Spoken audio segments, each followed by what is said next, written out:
Today is finally the day that I complete the mega train station build here at my city base. It has taken me multiple weeks to get to this point and we are now in the final stretch. So let's get started.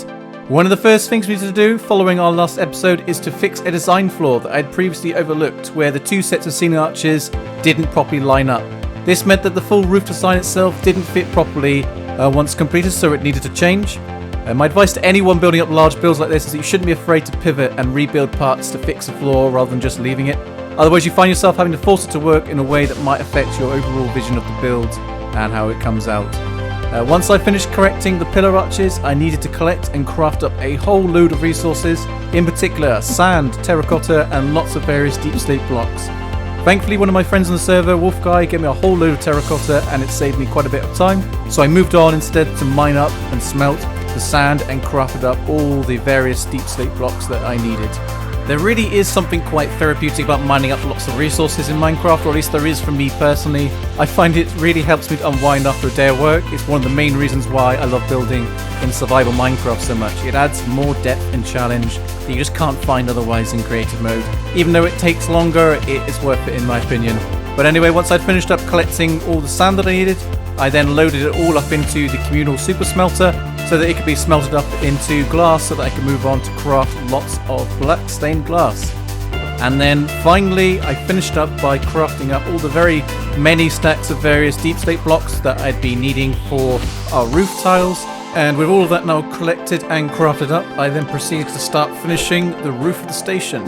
First I continued on by adding in more beams to connect up all the arches. Doing so I think makes the roof structure look a little bit more like an actual real-life train station like King's Cross Station or Paddington in the UK.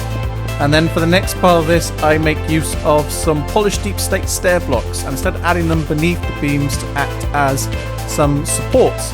Doing so I think adds more depth and makes it seem a little bit more realistic.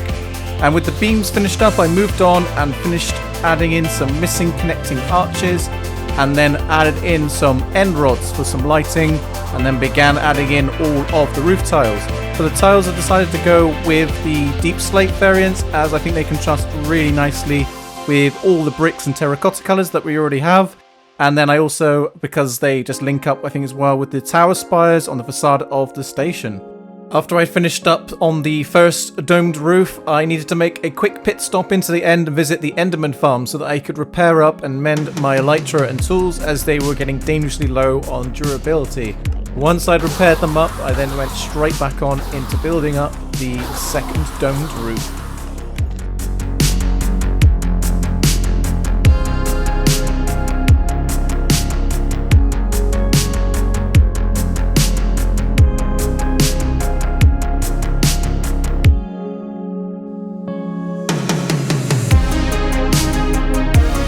To make some finishing touches to the roof domes themselves, I started adding in a centre beam and some spikes as well. I did this with a alternating pattern of iron bars and some more end rods to add a little subtle lighting. And for those of you wondering about the overlay showing, I make use of this really cool mod called Lightmatica that allows me to come up with a design in creative mode and then bring it here into the survival world. It shows me the layout as well as letting me know exactly what resources I require, so it's actually really useful.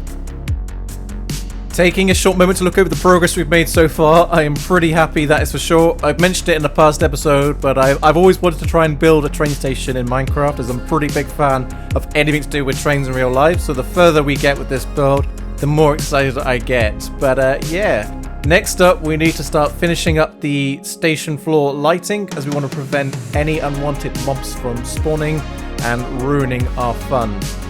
I do this by adding in lots of frog lights and then hiding them with different coloured carpets. It's pretty simple, but it's effective, as it's hard otherwise to light up an interior this size without any kind of over-the-top obtrusive lighting on posts or something similar.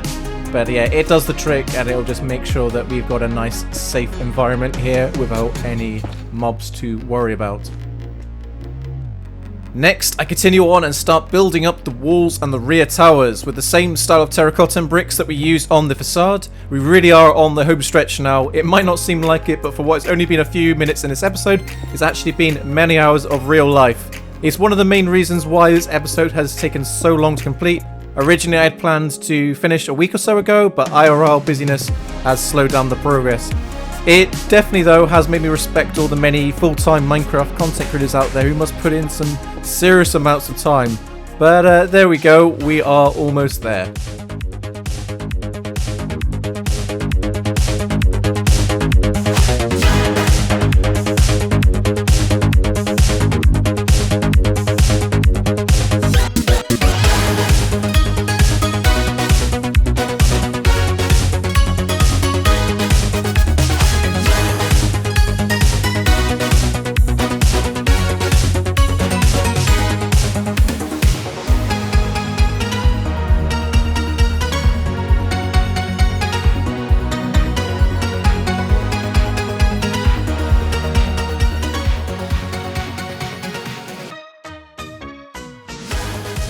With the walls and the rear towers now fully completed, I then turned my attention to some final extra details such as tidying up around the side of the station and continuing on the paving.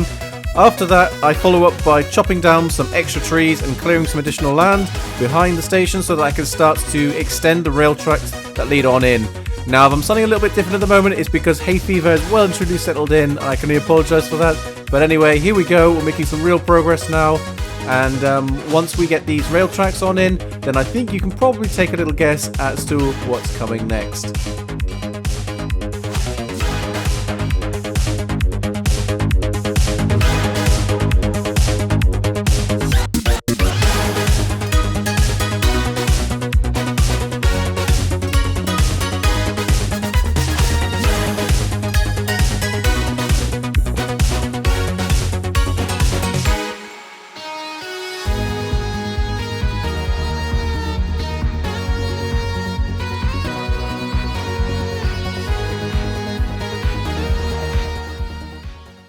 Well, there we have it. The train station in all its glory is now complete, and what's more, we have now built some actual trains to go with it, and I have to say that I am super proud of the progress that has been made. When I started this whole build almost a month or so ago, I was determined to really push myself creatively, and looking over it all now, I can honestly say that I am super chuffed. But let me know, do you have a favourite bit, or is there anything you would like to do differently or to add? If so, then make sure you let me know down in that comment section below. But with all of that now done, we have now actually run out of time for this episode, so all I have left to say is that I hope you really enjoyed it, and if you did, then make sure you hit that like and subscribe button, and until next time, I will see you later. Bye bye.